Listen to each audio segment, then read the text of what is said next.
안녕하세요. 요즘 세계 경제를 보면 뭔가 분위기가 심상치 않다는 느낌 다들 받으시죠? 오늘 바로 그 거대한 불안감의 실체에 대해 한번 파헤쳐 보겠습니다. 이 변화의 끝은 과연 어디일까요? 아마 많은 분들이 마음속으로 이 질문을 던지고 계실 거예요. 계속해서 높아지는 관세 장벽, 또 노골적인 보호무역주의를 보면 자꾸만 과거의 그늘이 떠오르거든요. 정말 1929년과 같은 그런 위기가 다시 올 수도 있는 걸까요? 자, 이 거대한 변화의 중심을 한번 들여다볼까요?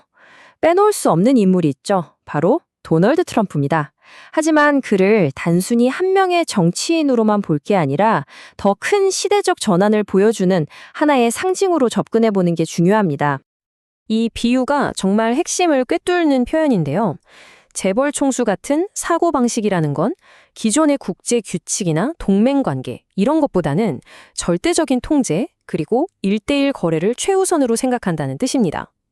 그러니까 의사결정을 하는 방식 자체가 완전히 다른 거죠. 보세요. 과거의 미국 행정부하고 미국 우선주의 전략 사이에는요, 이처럼 근본적인 경제 철학의 차이가 있습니다. 예전에는 공정한 경쟁의 기회를 보장하는 데 중점을 뒀다면 지금은 무역 수지라는 눈에 보이는 결과 그 자체를 바꾸려고 하는 거죠. 이건 뭐 자본주의 기본 규칙을 흔드는 접근법이라고 할 수 있습니다. 자, 이제 가장 결정적인 질문으로 한번 넘어가 보죠. 지금 전 세계 기업과 정부들이 가장 골머리를 앓고 있는 문제이기도 한데요. 이 모든 변화가 과연 잠깐 이러다 마는 걸까요? 바로 이겁니다.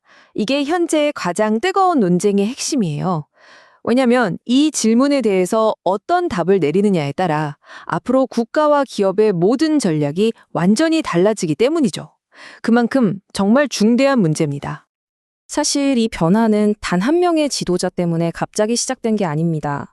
그 이면을 들여다보면요. 달러의 힘이 예전 같지 않고 또 미국의 국가 부채는 눈덩이처럼 불어나면서 기존의 시스템을 미국이 더 이상 유지하기가 버거워진 겁니다. 근본적인 경제적 압박이 있었던 거죠. 그럼 이 변화가 영구적인지 아닌지 우리가 어떻게 알 수 있을까요? 아주 흥미롭게도 그 해답의 실마리를 물리학에서 가져온 한 비유에서 찾을 수 있습니다. 바로 항복점이라는 개념입니다. 우리 세탁소에서 주는 그 철사 옷걸이 있잖아요. 살짝 구부렸다가 놓으면 다시 원래대로 펴지죠. 그런데 특정 지점 이상으로 힘을 꽉 줘서 구부리면 아무리 펴려고 해도 원래 모양으로 절대 돌아가지 못합니다. 바로 그 되돌릴 수 없는 변화의 순간, 그걸 항복점이라고 부릅니다. 그런데 놀랍게도 이 분석에서는 세계 경제가 바로 2025년에 이 항복점을 넘어설 거라고 예측하고 있습니다. 추상적인 개념이 아니라 아주 구체적이고 코앞에 닥친 현실로 다가오는 거죠. 여기서 핵심은 이 변화가 단순히 물리적 변화가 아니라는 점입니다. 이건 마치 가구 위치를 바꾸는 수준이 아니라 아예 나무를 태워서 숯으로 만드는 것처럼 물질의 성질 자체가 바뀌는 화학적 변화에 가깝다는 거예요. 즉, 세계 경제의 속성이 근본적으로 달라지고 있다는 뜻입니다. 좋습니다. 그렇다면 이 항복점을 지난 세계는 과연 어떤 모습일까요? 세계 경제는 지금 이 3단계 과정을 거치고 있습니다. 첫째, 모두가 하나의 운동장에서 뛰던 세계화 시대가 있었죠. 둘째, 그 운동장을 이루던 200여 개의 퍼즐 조각들이 지금 산산이 흩어지는 분절화가 일어나고 있습니다. 그리고 마지막으로 이 흩어진 조각들이 이제는 완전히 다른 그림의 블록들로 다시 맞춰지고 있는 거죠. 세상은 바로 이렇게 재편되고 있습니다.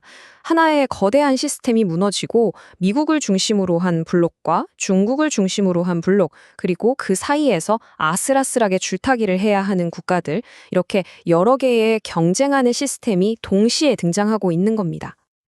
자, 그럼 여기서 가장 중요한 질문이 남습니다. 이 분절화가 경제 성장, 그리고 우리의 일상에 과연 어떤 영향을 미치게 될까요? 결론은 좀 냉정합니다. 1929년 같은 대공황 수준의 급격한 붕괴는 아닐지라도 그 결과는 장기적인 경기 둔화, 즉 저성장의 고착화가 될 거라는 거죠. 우리가 한 번도 경험해보지 못한 저성장 시대가 앞으로 계속될 수 있다는 뜻입니다. 그리고 이건 더 이상 몇몇 사람들의 비주류 이론이 아닙니다. 들어보세요. IMF, 세계은행, OECD 같은 세계 최고의 경제 기구들이 지금 공통적으로 바로 이런 전망을 내놓고 있습니다. 상황이 그만큼 심각하다는 거죠. 마지막으로 이 질문을 던져봅니다. 이렇게 되돌릴 수 없는 현실이 되어버린 조각난 세상 속에서 우리는 어떤 새로운 위험을 경계해야 하고 또 어디에서 새로운 기회를 찾아야 할까요? 생각해 볼 문제입니다.